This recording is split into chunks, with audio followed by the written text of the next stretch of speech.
Good morning, ladies and gentlemen. Good morning. Thank you. So you are welcome once again to a release of the monthly indicator of economic growth for the month of August 2025. We thank you for your presence. And to do the presentation is the government statistician, Dr. Alasa Idrisu, heavily supported by his deputy, Mr. Umar Seidu. We have the Director for Census and Surveys, Data Science and Research. And we also have in our presence our colleagues from the Bank of Ghana. We are all invited, and Dr. Alasa, please, the floor is yours. Thank you very much, Francis. And good morning once again to all of you, ladies and gentlemen, members of the media. Thank you so much for joining us once again for one of our new releases, which is what we refer to as the monthly indicator of economic growth. And I'm very pleased today to present the latest updates on this indicator, that's for the month of August 2025, to you. In fact, this is the second early reading of economic activity for the third quarter of 2025. The third and final monthly indicator for September will be released together with the quarter 3 GDP sometime on 10th of December 2025. The 2025 August numbers actually help us understand how the economy is evolving in near real time towards the third quarter, which I said will be releasing on the 10th of December 2025. In fact, the numbers give us early signals, particularly to policymakers, to businesses, to investors, to the civil society institutions, and also to households about the direction of economic activities, even ahead of what happens in the quarter. So let's walk through what the data is telling us, including the updated figures for July and also the provisional figures for August. So the roadmap for today will be as follows. First, I will explain what the MIEG is and how to interpret it in the broader context of Ghana's economic statistics. Second, I will walk you through the release schedule and also our revision policy. Third, I'll present the revised July 2025 numbers and explain why the figures changed. And fourth, I will introduce the provisional August 2025 results for the overall economy and also for our three major sectors, namely the agriculture, industry, and services. And finally, I will conclude with some key insights and the supporting documents that will accompany this release. So ladies and gentlemen, let's jump straight into what is the monthly indicator of economic growth. It is a high-frequency measure that tracks monthly changes in economic activity. So while our GDP is published on quarterly basis and also on annual basis, we have this very important indicator we introduce, which is tracking economic activities on monthly basis. And this indicator is actually giving us an earlier view of how the economy is behaving or the direction of the economy, even ahead of the quarterly release that we do. Previously, we just released the quarterly GDP to you and also the annual. But what this indicator does is that it's able to give you monthly economic performance even ahead of the quarter. So it's really adding value to the information that we require to make certain decisions on the economy. We publish it as an index covering the total economy and the three broad sectors. And here I'm talking about agric, industry, and then services. The MIEG is actually built on international standards. And here I'm specifically talking about the United Nations System of National Accounts, what we refer to as SNA 2008. And this ensures consistency and comparability with our national accounts. And also, if some other countries then decides to adapt what Ghana is doing, because not many countries have done this. So if you have other countries then join in to do it, and also if they follow the SNA standards, then it means that we can compare. There can be comparability across countries. So because it uses many of the same data sources as the quarterly GDP, the MEG is actually well aligned with the broader GDP trends and serves as a reliable early signal of upcoming quarterly performance. And our commitment is to continue strengthening the collaboration with our data providers whom we go to every month, so we can reduce the release lag, in fact, and also improve the coverage as well as enhance the accuracy of this particular important indicator. Ladies and gentlemen, before we announce the July figures, I think it's extremely important that we take a moment to understand how to interpret the monthly indicator of economic growth. It's very important. In fact, the MEG, as I said, is an early indicator. It is not a replacement for the quarterly GDP. It doesn't replace it at all. It uses the first available information that we have on monthly basis.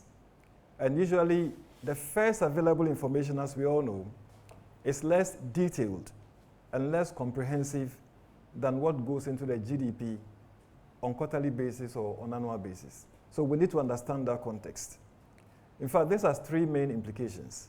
The first one is that the MEG should be interpreted with caution because the data sets are smaller and will be revised as more information becomes available.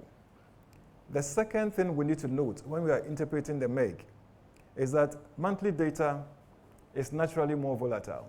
So if you're looking at volatilities, you see more volatility within a month than between quarters, and all that. So we need to take note of that.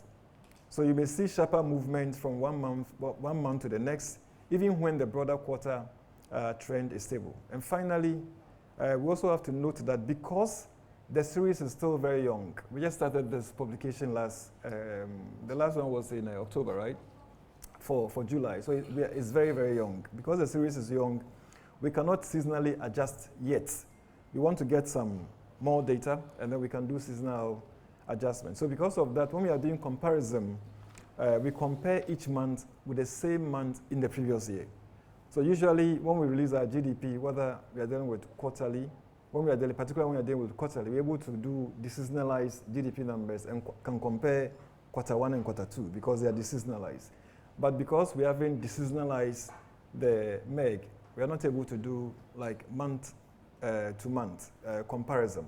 So to address that, it's okay to then do the same month for this year compared to same month last year. Okay, so we'll be able to do that. Now I must say that the index works very much like the consumer price index. What does that mean? So an index value of 100 is assigned to the index in the base year. And we know the base year is what? 2023. So 100, that's the index value. Now, that base year or the reference year 2023 with an index of 100, let's assume that for a particular period, an index is below the 100. What does that mean? It means lower economic activities compared to the base year. If in a particular period the index is above the 100, it means more vibrant economic activities compared to the base year. So this simplifies the interpretation. You can actually quickly see whether the activity is rising or is falling when you pick the index and then you compare it to the base year value of 100. But in that case, you are then relating it to what obtained in 2023. Now, ladies and gentlemen, let's look at the release schedule. We'll jump into the numbers very soon, but I think it's important for us to understand the release schedule. So we release the MEG every month, like I mentioned earlier, with about 75-day lag period, or if you want 2.5 months lag period from the end of the reference month. So for the third quarter of 2025, for example, we released the July as the first leading indicator in October. We invited you here, all of you were here, you observed it. And today, we are in November. Today, we are releasing what? The August. So actually, we'll be having the benefit of getting the July numbers, which is part of quarter 3. Today, getting the August numbers, which is part of what? Quarter 3. Even ahead of the quarter 3 figures that we'll be releasing on 10th of December 2025. And then finally, the September MIEG will be released the same time as we release the quarter 3. So that by the time we release the quarter 3, we would have had the July MIEG, the August MIEG, and then what? September MIEG. And then you have the entirety of quarter 3 being released. The good news is that the MIEG follows the same 3-stage revision policy as the GDP does. So in other words, we usually will report our data starting with provisional. And then when we do some revisions, we'll call it what? Revised. And then when we have final data, then we call it what? Final. So it goes through that cycle of provisional, revised, and then final. So ladies and gentlemen, what this means is that the figures we are going to release to you for August today will be what? Provisional figures. But before we give you a taste of the August numbers, in my introductory remarks, I made mention of some revisions we have done in July because we've had more data. So let's quickly look at these revisions and then we can jump straight into July. Now, as I mentioned earlier, our revision policies are very clear. So you have the provisional, you have more data, you revise it, and then you have complete data, you make it final. Now, the July 2025 MIEG, remember, registered a growth rate of 4.5% when we presented it in October. This growth rate of 4.5% has now been revised downwards to 3.7% after incorporating new data as well as updated data. The biggest change actually came from the industry sector. So updated information from the Minerals Commission showed lower than earlier reported gold production. As a result, industry moved from a marginal 0.1% expansion when we first reported in October to now a contraction of 3.1%. Ladies and gentlemen, agricultural growth, or the growth in the agriculture sector, remained unchanged at 8%. Now, when you come to services, we saw a slight upward revision in services from 6.4% earlier reported to 6.9%. New business turnover data from the Ghana Revenue Authority pushed services growth upwards by the 0.5 percentage points that we are seeing. That's from 6.4 to 6.9%. In short, these updates we have seen or have just reported on reflect new data on mining and quarrying, on manufacturing, on trade, accommodation and food services, and on transportation. They also show why revisions are very essential, as I mentioned earlier. As better data becomes available, we update the figures to reflect reality as accurately as possible, and that is what we have just seen. Now, ladies and gentlemen, let's jump straight into the August results. What are the numbers telling us from the August data? The monthly indicator of economic growth index for August 2025 stands at 108.0, compared with 102.7 in August last year. This translates into a year-on-year growth of 5.1%.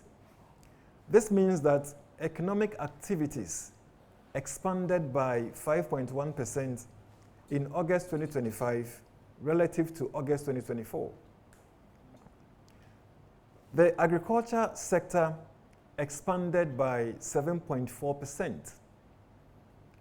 The industry sector contracted by 1.8%, and the services sector recorded the strongest growth at 9.6%.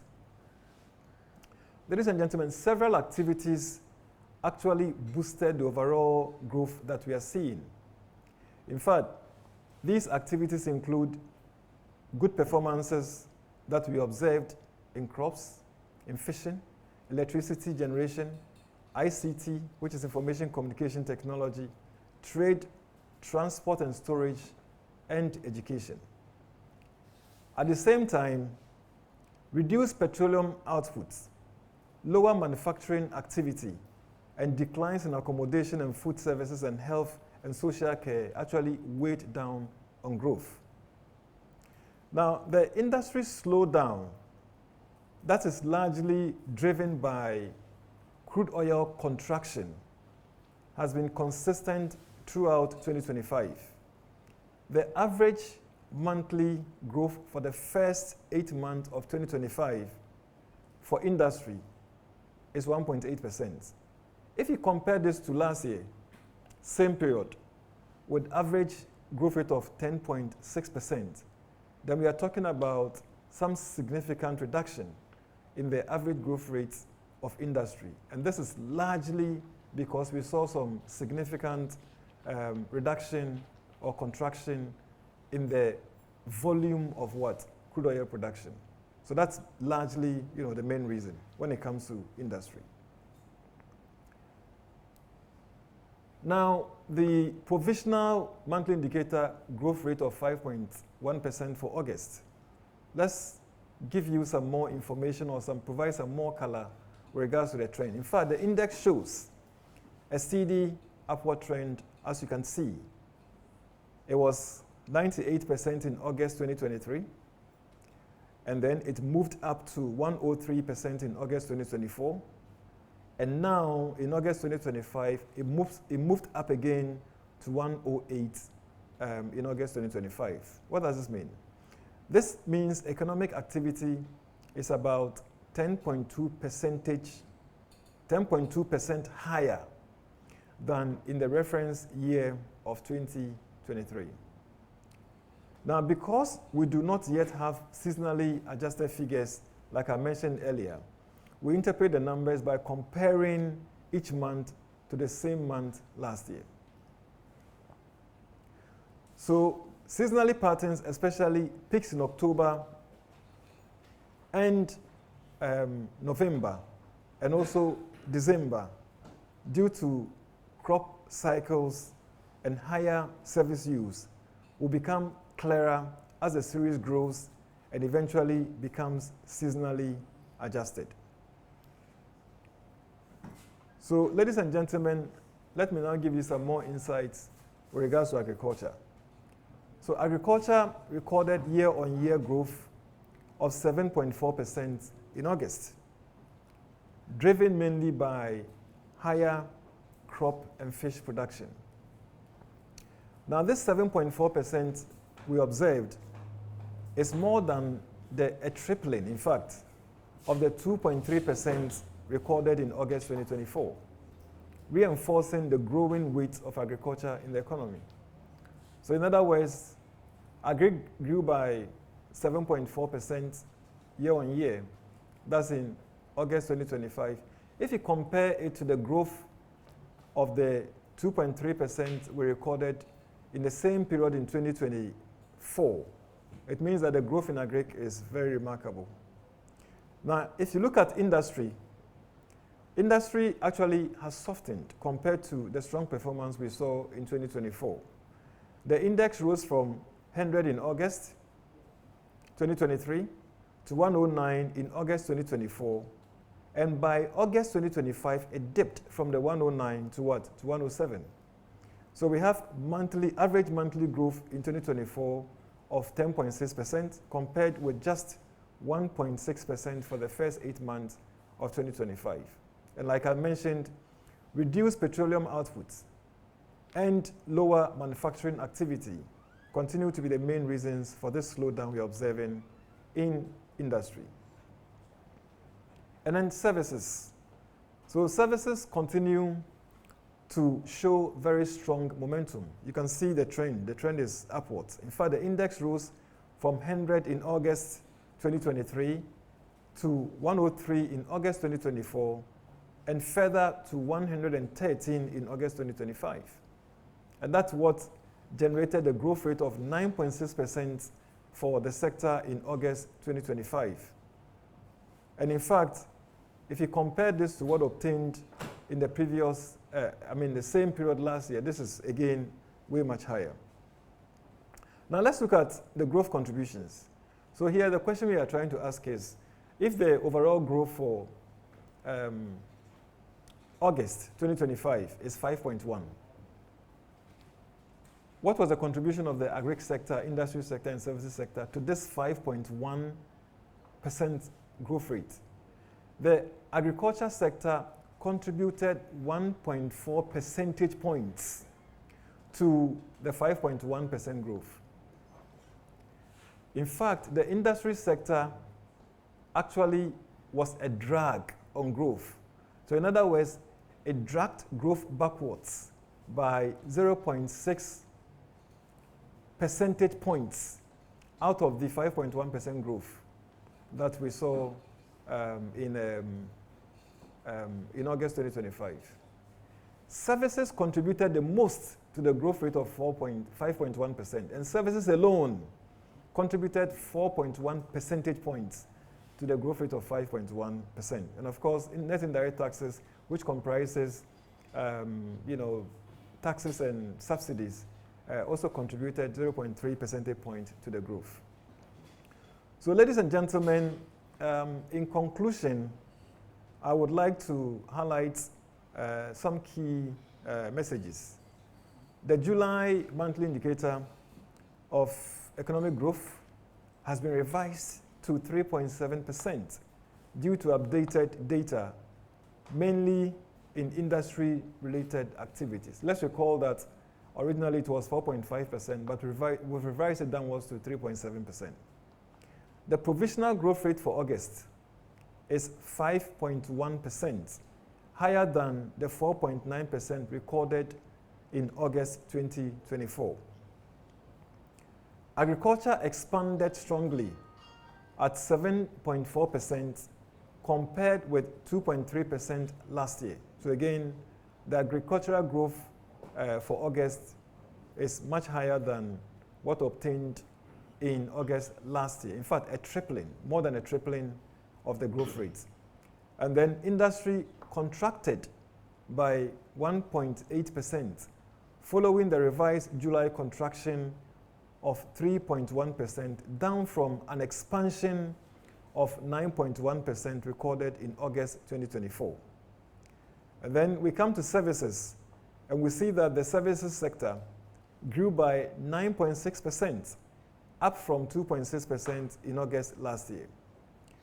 These results show continued resilience in agriculture and services, but also immediately points to a need to monitor development in petroleum and manufacturing. Ladies and gentlemen, in closing, I would like to wrap up by emphasizing something very simple but essential, which is that these numbers are not just statistics.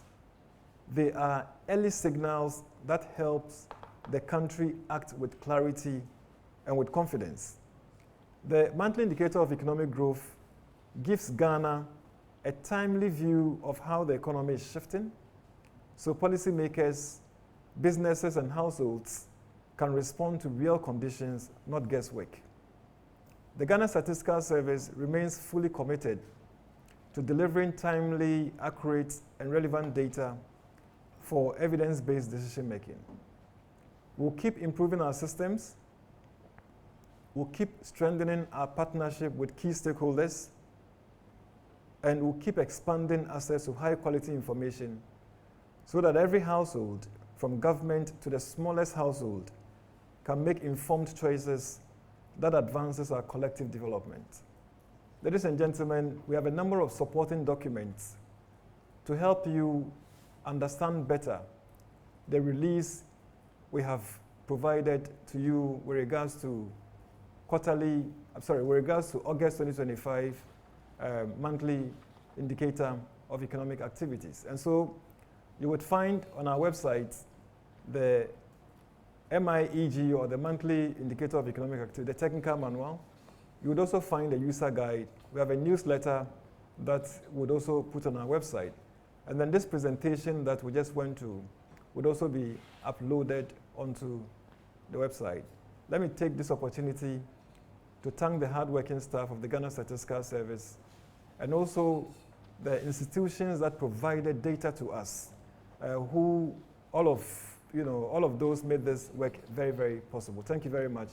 And I also want to thank the media for responding to our call every time we call on them, even at very short notices. So we thank you so much. Thank you.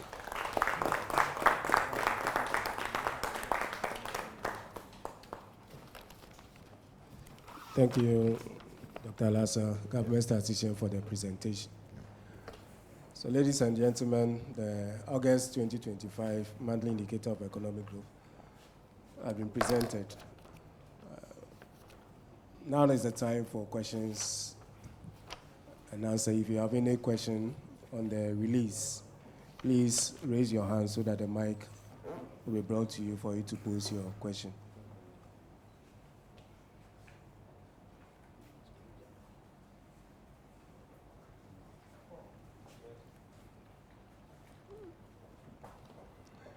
Any question? Those online too can post their questions on the chats box and we'll respond to them accordingly.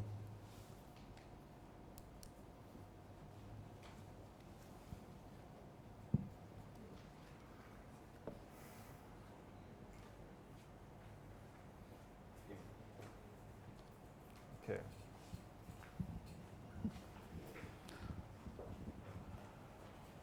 Yeah, Doc. Thank you for the presentation. I was caught up in Parliament, so I missed portions of it, but no worries. So this is also technically my first encounter on a platform like this with this release. Okay.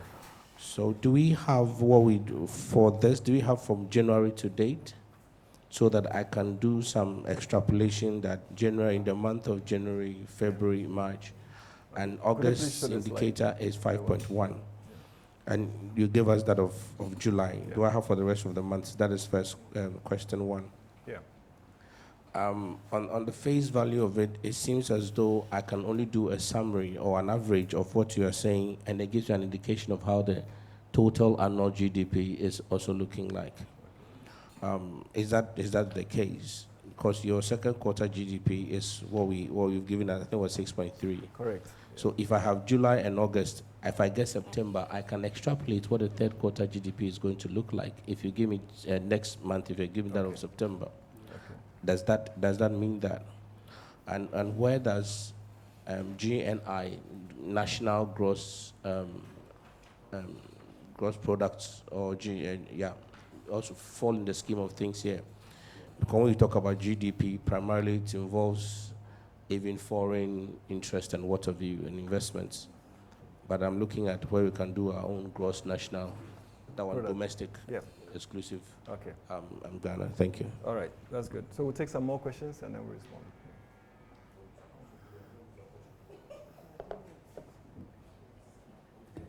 respond. Good morning, Doc. Good morning. Well done. I want to find out from you what really drove. So I think it's mention your name and then your. Oh, sorry. Media house. Sorry. My name is Anapuku from Daily Searchlight, newspaper. Okay.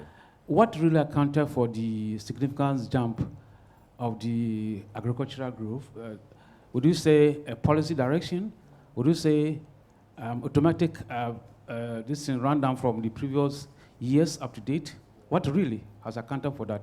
And with respect to services too, can you please break them down to item by item, which sectors of the, the services sector that really contributed? Because I was a bit late, so maybe I missed some of the points you raised. So these are the two questions I want to find out from you.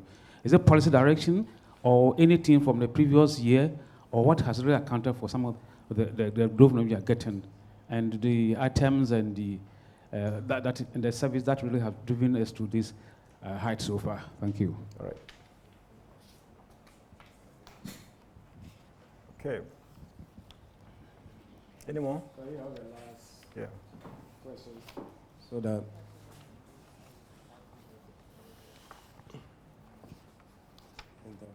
Yes. Doc, I also have an interest on Yes. agric specifically, because I know that agric, I don't know what subsector you are talking about. As I said, we missed portions of it. I don't know whether it's fishing or proper agriculture, agric. And I know agric is a process of where planting before harvesting. So in the month under review, what activities in the agriculture sector contributed to what we saw in terms of figures? Okay. Thank you.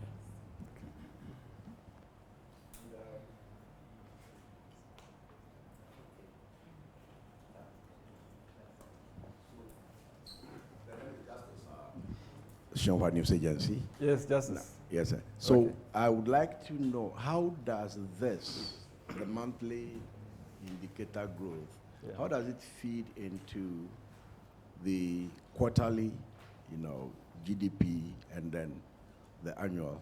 Thank you. Okay.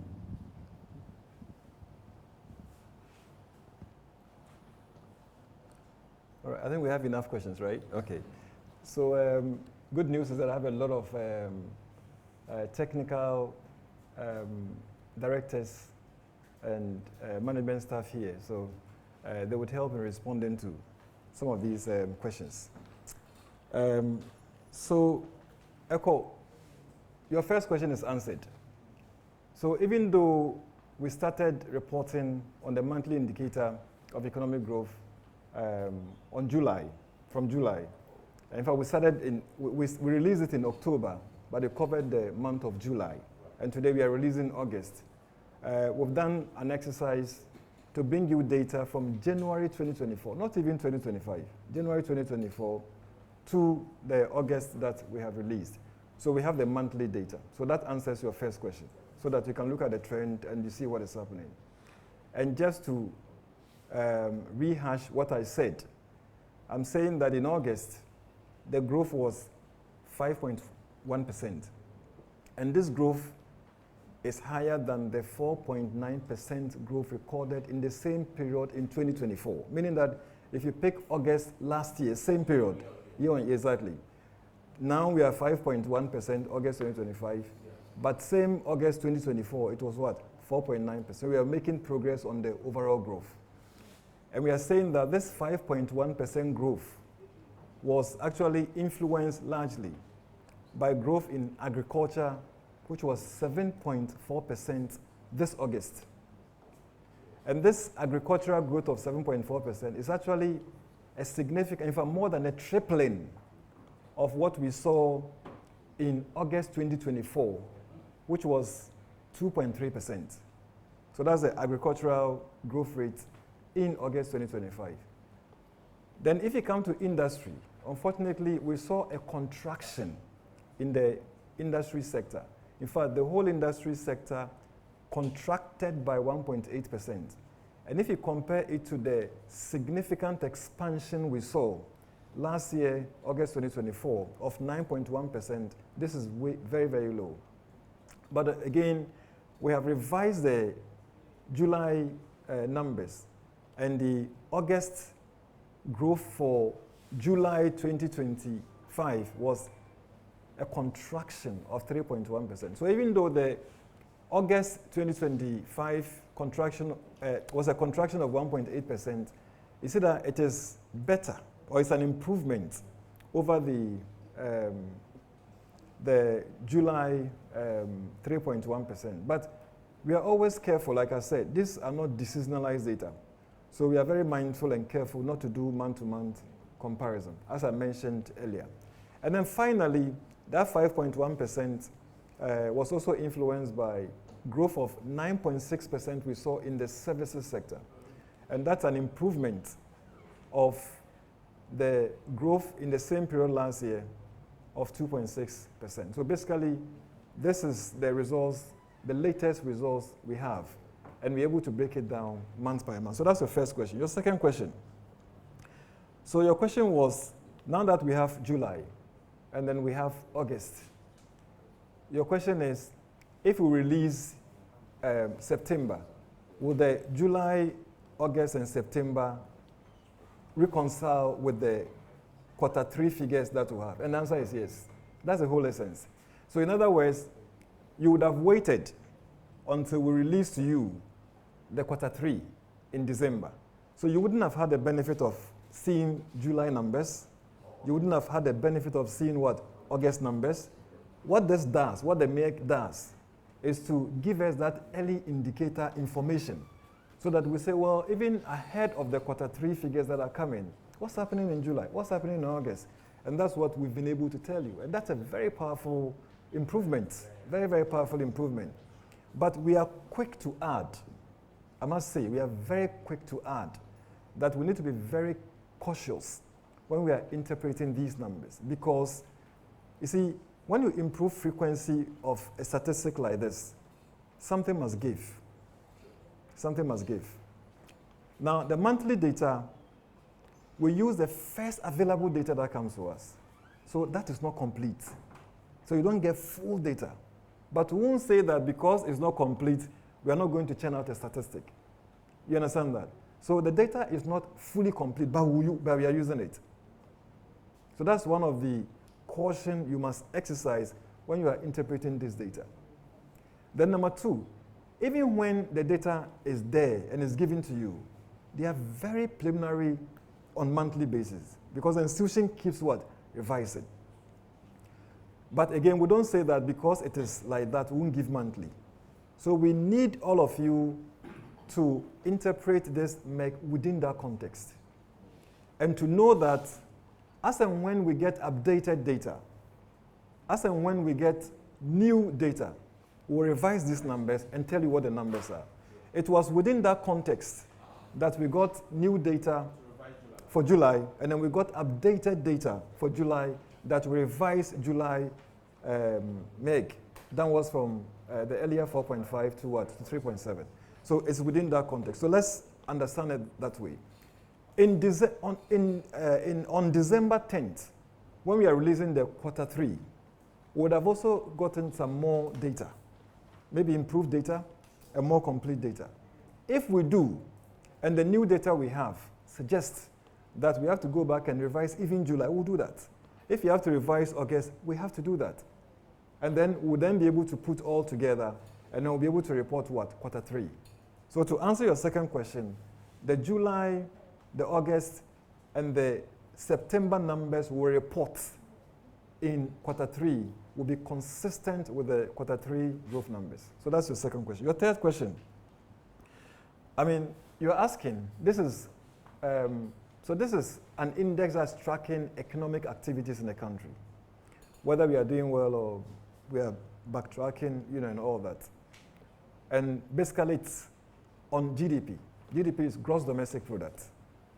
So basically we are looking at the value of all goods and services produced within the geographical boundaries of the country, whether they are produced by nationals or non-nationals. So that's what GDP does. Yeah. The question is asking, are we able to give this data in terms of gross national product, which is the value of goods and services produced by only the nationals of the country? So that's the question it's asking.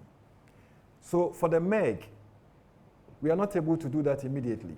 But for our other GDP releases, we're able to do that.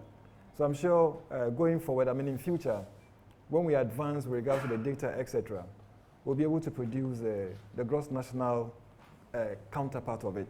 So we can report on that if the need arises. And then there was a question with regards to agriculture, which I would ask my team to answer. So I think the question basically is, agricultural growth for August is 7.4%. If you compare it to last year's same period, that's a significant improvement, in fact more than a tripling. So the question is it due to policy or is it due to trends? Or I think the other one, is it due to previous year's performance, etc.? I'll give a generic answer and then I'll ask my technical teams to come in. And the generic answer I want to give is that the Ghana Statistical Service, unfortunately, is not able to tell you causation this work we have done would not be able to tell you that the growth rate of 7.4% is caused by this policy or that policy or that policy. We can make inferences. We can make general inferences.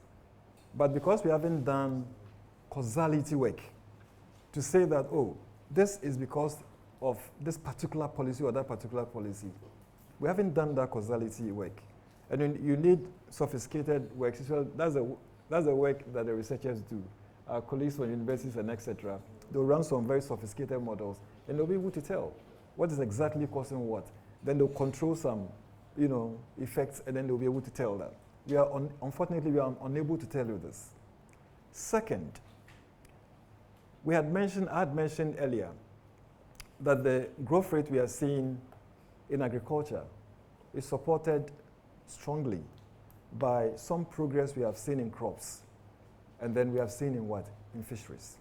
So at least from the subsector point of view, we are able to say something that, well, the crops subsector saw some progress, and then the fisheries subsector saw some progress. And all of these are contributing to the growth of 7.4% that we have seen.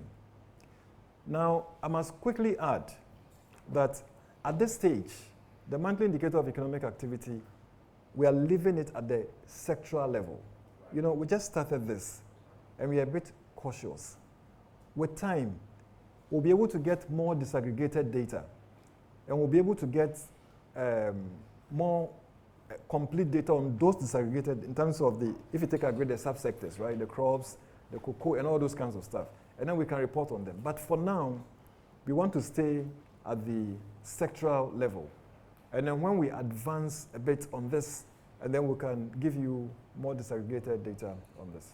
So let me pause here and then maybe ask, you're fine? Okay, fine, good. So my team tells me it is fine. And then there's a related question on services, same answer. Same answer, right? So services, same answer. But again, in services, we mentioned that there are a couple of subsectors whose performance actually impacted on the 9.6 we are seeing. And we mentioned what? ICT. We mentioned what? Trade. So these helped to actually grow the services sector's growth rate that we've seen. And then, somebody asked about Greek. I think I've explained that. And then there's another question. How does it move from monthly into quarterly? I think I answered that as well. Yeah, so that is answered. So I think I've answered all the questions, right? Yeah. Yeah. Yeah. I realized that revision. Yeah. More data becomes available. Correct, yes. So you're doing this month after month, even before you release the quarterly GDP. That's correct, yeah. Now, so beyond that, is it likely to revise quarterly numbers again? Yes. As you normally do? Yes. Yes. So the straightforward answer is yes. In fact, even annual numbers we revise. Yes, yes. So this is the point. On 10th December, when we release the September numbers, please listen carefully. We would have had better data on July, better data on August. So we may be able to inform the July and August numbers we have released today by the better data. In fact, sometimes the data you have is the same, so they don't change. But remember that we would have had just September data with no opportunity to have better data on September. But the September data would enter into quarter 3 nonetheless. So we'll give you a quarter 3 number. That is July, that is August, and that is what? September. And September wouldn't have had the benefit of what? New data. Exactly. So for that reason, when we are reporting the next monthly indicator, right, we'll be able to take advantage. If there is new data for September, then revise September. This would take place until we are able to report what? The next quarter's GDP. In that case, if new data warrants a revision of the quarter 3, we'll revise it. I hope you get the point I'm making. Yeah, okay. So it goes along that line. Okay. Any more questions? Yeah. Any question from online? Okay. Any? Okay. So we thank you for your questions. Thank you, Government Statistician, for the presentation. So, and as he said, and as we've seen the revision, statistically it's not so much, so at least we are very confident that even though we do revision, they will not go off board, and estimates can be used for its proper usage. So thank you for your attendance. Next 3rd December, we'll be inviting you for the CPI. Then on the 10th, as was indicated, we'll release Q3 of 2025 and the MIEG of September. Then there will be other releases in December. The producer price, prime building cost index will be released, and also the quarterly labor force statistics will be released in December. So please stay with us and you'll be receiving the invitation. Thank you once again for coming. Okay. Francis, I think I've just been reminded that we have some publications that will be releasing on 25th of this month, right? 25th. Tuesday, exactly. We've done some work based on the 2021 Housing and Population Census.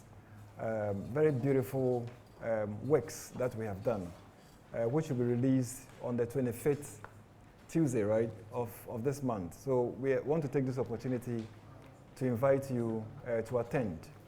And please let me take this opportunity to also introduce to you our new Deputy Government Statistician. I should have done that in the beginning, who is in the person of Alhaji Omar Seidu. So Alhaji Omar Seidu is a very seasoned statistician. He's been with the Ghana Statistical Service all this while. Very experienced person, yes. Very, you will know him very soon. Very, very astute, statistician. And he would have the honor to launch those reports on 25th. So you see more of him on 25th. So let me take this opportunity to invite all of you to that program. Thank you very much. Comment. Yep.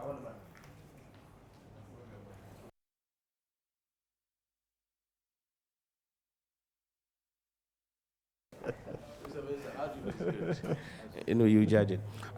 Doc, I commend you and your team for these releases. I'm happy you are making data very good on the front burners. Yeah. Everything now, we are entering into the data world. Yeah.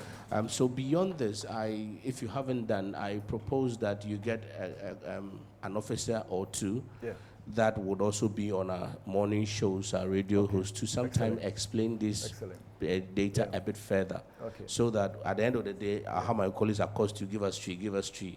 You know, beyond that, maybe one person can maybe book a morning or something to be on the few radio stations or TV stations to also drum home these points for beyond just those of us here, so for the world also to have a deeper understanding, to engage with the data givers. So keep it up, and I think that's what I suggest. Thanks. Okay. So I think this is an excellent suggestion. I must say that we've been doing that, but we'll deepen it. I mean, it's a very, very important suggestion you've given. So going forward, we'll really deepen that. And let me take this opportunity, maybe I should have mentioned it earlier, to say one thing, which actually gladdens my heart with the work that the Ghana Statistical Service is doing. And in fact, ECHO has been asking in the past, so all this work you do, you give policy recommendations, you do all of these, do you really engage the policymakers? To what extent are they picking that up?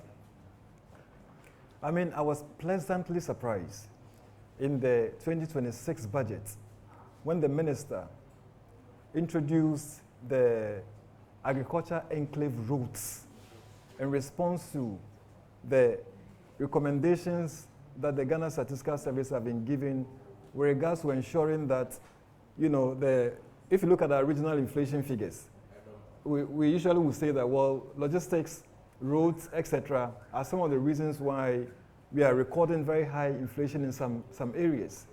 And that's exactly the purpose of the agriculture enclave routes. So this means that policy or the policymakers are responding to data. And that's excellent. And we are extremely grateful to the finance minister, or let me say the government, for at least using our data to inform policy. We are extremely grateful. Thank you very much.